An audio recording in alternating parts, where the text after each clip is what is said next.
Pallidotomy. Introduction. All the symptoms of Parkinson's disease are due to globus pallidus hyperactivity. Select true or false. Correct. The overactivity of the globus pallidus causes some but not all of the symptoms of PD.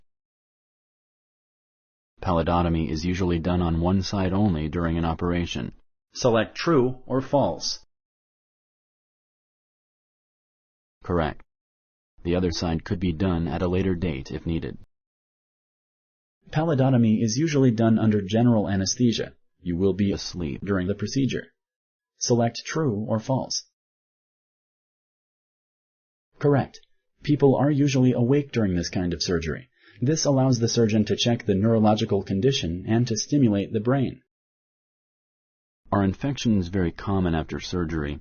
Select yes or no. Correct. Infections are very rare.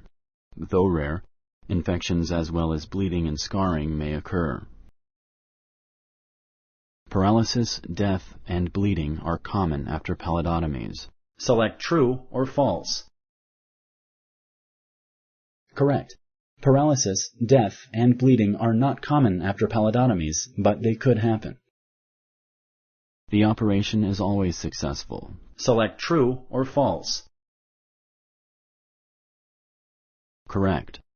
The operation may not help all the symptoms of Parkinson's and may rarely make them worse. Speech problems may result from doing this operation on both sides. Select true or false. Correct. Speech problems may happen after bilateral pallidotomies. Thank you for using Explain.